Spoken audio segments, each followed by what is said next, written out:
রাশিয়ার কেজিবি কিংবা যুক্তরাষ্ট্রের সিআইএ নয়, বিশ্বের সবচেয়ে ভয়ানক, নিষ্ঠুর ও দুর্ধর্ষ গোয়েন্দা সংস্থা বলা হয় ইসরায়েলের মোসাদকে।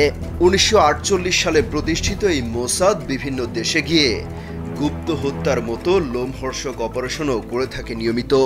এমনকি চিঠির মাধ্যমে বোমা পাঠিয়ে হত্যা করার কৌশল প্রথম আবিষ্কার করে মোসাদ। এছাড়াও ইরাকের পরমাণু গবেষণা কেন্দ্র উড়িয়ে দেওয়ার মতো দুঃসাহসিকতাও রয়েছে মোসাদের। সব মিলিয়ে মোসাদকে অনেকে ইসরায়েল রাষ্ট্রের ফুসফুসও বলে থাকে। দেশের ভরসা ও শত্রুদের সাক্ষাৎ যমদূত মানেন কেউ কেউ। সশস্ত্র বাহিনীর ক্ষেপণাস্ত্র বাঁচানোর জন্য ইসরায়েল যেভাবে আয়রন ডোম ব্যবহার করে, তেমনি মোসাদ ইসরায়েলের অস্তিত্ব রক্ষায় ঢাল হিসেবে ব্যবহৃত হচ্ছে বলে দাবি করা হয়।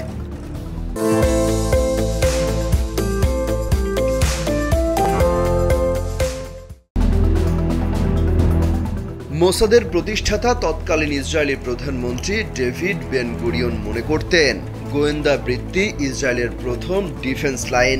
টার্গেট দেশ থেকে গোয়েন্দা তথ্য সংগ্রহ, সন্ত্রাস দমন ও অপারেশনের পর এগুলো গোপন রাখা হচ্ছে মোসাদের প্রধান কাজ।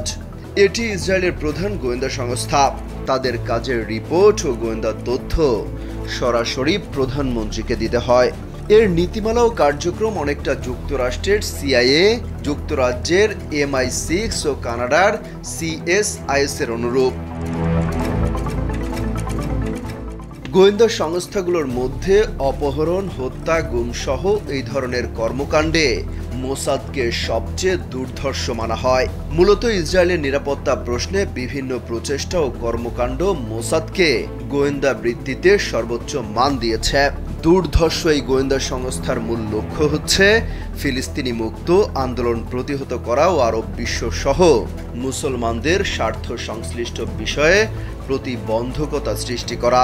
ইসরায়েল প্রসঙ্গে বিতর্কিত বা রাজনৈতিক প্রশ্ন নিয়ে দীর্ঘস্থায়ী বাদানুবাদ তৈরি হলে এই সংস্থা তার কর্মীদের ওই ব্যক্তি বা সংশ্লিষ্ট কাউকে অপহরণ বা হত্যা পর্যন্ত করত। মোসাদের এই ধরনের সংশ্লিষ্টতার জ্বলন্ত কোনো প্রমাণ না থাকলেও বিশ্বের নানা প্রান্তে জঘন্য সব গুপ্ত হত্যার সঙ্গে মোসাদের সংশ্লিষ্টতা খুঁজে পাওয়া গেছে। জাজ্জল এই গোয়েন্দা বাহিনীর কর্মকর্তা কর্মচারীর সঠিক সংখ্যা কত আজও জানে না কেউ। তবে অনেকে ধারণা করেন কম হলেও 1 থেকে 1,500-এর মতো সদস্য হবে। অবশ্য 1980 সালের শেষ দিকে এই সংখ্যা 2,000-এর বেশি ছিল। মোসাদ সামরিক সার্ভিস না হলেও এর অধিকাংশ কর্মকর্তাই ইসরায়েলের ডিফেন্স ফোর্সের।